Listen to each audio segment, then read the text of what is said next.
ناظرین، رومی بادشاہ ہرقل جو 40,000 افواج کے ساتھ اسلامی سلطنت پر فیصلہ کن حملے کے بارے میں سوچ رہا تھا، تبوک میں اسلامی لشکر کی خبر پا کر پریشان ہو گیا۔ جب اسے یہ اطلاع ملی کہ خود رسول کائنات صلی اللہ علیہ وآلہ وسلم اسلامی لشکر کی قیادت فرما رہے ہیں تو مارے خوف کے اس کے اعصاب جواب دے گئے۔ یوں رومی لشکر بغیر لڑے ہی اندرون ملک بکھر گیا۔ رومی لشکر کے فرار سے گرد و نواح کے غیر مسلم سرداروں اور قبائل پر اسلامی لشکر کی دھاک بیٹھ گئی اور وہ حضور اکرم صلی اللہ علیہ وسلم کی خدمت میں حاضر ہو کر اپنی اطاعت و فرما برداری کا یقین دلانے لگے۔ مگر دومتا الجندل کا حاکم عقیدر بن عبد المالک بہت مغرور اور بد دماغ تھا۔ اس نے نہ صرف بارگاہ رسالت صلی اللہ علیہ وآلہ وسلم میں حاضری نہیں دی بلکہ آپ صلی اللہ علیہ وسلم کو دشمنی کا پیغام بھیجا۔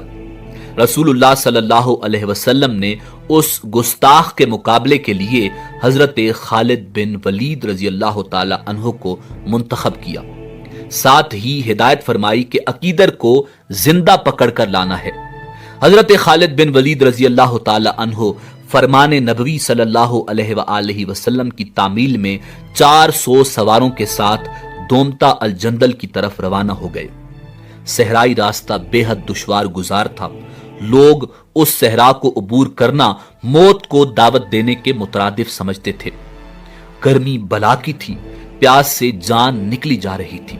آپ جذبہ عشق رسول صلی اللہ علیہ وسلم سے سرشار اپنے سواروں کی ہمت بڑھاتے اس صحرا کا سینہ چیرتے بڑے چلے جاتے تھے۔ آخر آپ کے عزم نے صحرا کو شکست دی اور آپ دومتا الجندل کے نواح میں پہنچ گئے۔ یہاں سے شہر کی فصیل صاف نظر آ رہی تھی۔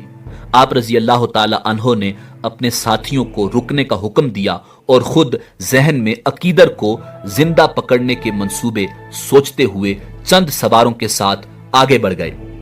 ناظرین، عین اسی وقت اللہ کا کرنا ایسا ہوا کہ شہر کا دروازہ کھلا اور شکار کا شوقین عقیدر چند سواروں کے ساتھ نمودار ہوا۔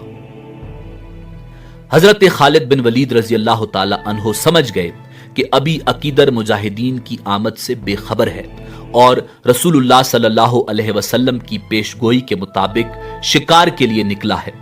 آپ رضی اللہ تعالی عنہ نے انہیں آگے بڑھنے دیا۔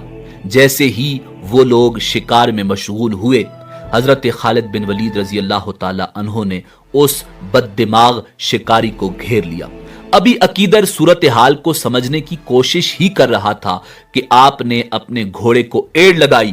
گھوڑا طوفان کی طرح عقیدر کے گھوڑے کی طرف بڑھا اور حضرت خالد بن ولید رضی اللہ تعالی عنہ نے اپنے طاقتور ہاتھوں سے پلک جھپکتے میں عقیدر کو اس کے گھوڑے سے اچک لیا۔ شکاری خود شکار ہو گیا تھا۔ عقیدر کو باندھ کر اسی کے گھوڑے پر ڈال دیا گیا۔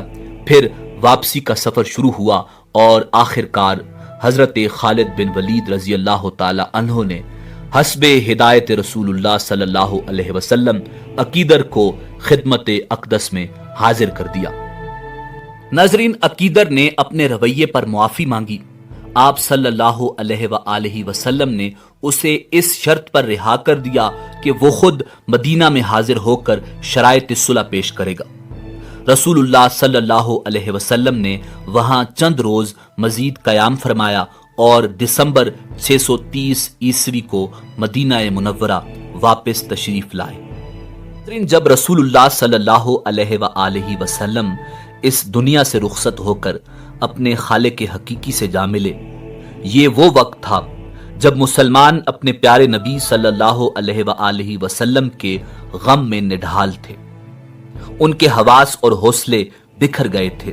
ان کی سوچنے سمجھنے کی صلاحیتیں ساتھ چھوڑ گئی تھیں۔ ایک حشر کا سماں اور افراتفری کا عالم تھا۔ ان نازک حالات نے مدینہ کی نوخیز اسلامی سلطنت کو سنگین نوعیت کے مسائل سے دوچار کر رکھا تھا۔ یہ مصائب اس قدر گھمبیر تھے کہ خدا نہ خواستہ سلطنت اسلامیہ کا وجود ہی خطرے میں نظر آنے لگا تھا۔ اکابرین اسلام نے رسول اللہ صلی اللہ علیہ وسلم کے وصال کے بعد حالات کی ذمہ داری حضرت ابو بکر صدیق رضی اللہ تعالی عنہ کے کاندھوں پر ڈال دی تھی۔ اگرچہ اپنے پیارے رفیق نبی کریم رؤوف الرحیم صلی اللہ علیہ وآلہ وسلم کی جدائی پر آپ رضی اللہ تعالی عنہ کا دل بھی خون کے آنسو رو رہا تھا، مگر حالات اس بات کے متقاضی تھے کہ حضرت ابو بکر صدیق رضی اللہ تعالی عنہ ہمت اور حوصلے سے کام لیتے ہوئے مدینہ کی نوزائیدہ اسلامی ریاست کو بچائیں۔ چونکہ اس وقت ایک طرف تو رسول اللہ صلی اللہ علیہ وسلم کی جدائی کے غم نے مسلمانوں کو ہوش و حواس سے بیگانہ کر رکھا تھا، تو دوسری طرف کفار اور منافقین نے اس موقع سے فائدہ اٹھا کر اسلام اور اسلامی ریاست کو مٹانے کے ناپاک ارادے باندھ رکھے تھے۔ کئی قبائل جن کا ایمان ابھی پختہ نہیں تھا یا پھر انہوں نے دل سے اسلام قبول نہیں کیا تھا، نبی کریم رؤوف الرحیم صلی اللہ علیہ وآلہ وسلم کے وصال کی خبر سن کر مرتد ہو گئے تھے۔ متعدد جھوٹے نبی بن بیٹھے، کوئی زکوٰۃ دینے سے انکاری تھا تو کوئی دیگر ارکان اسلام سے فرار حاصل کرنا چاہتا تھا۔ غرض ہر طرف افراتفری کا عالم تھا۔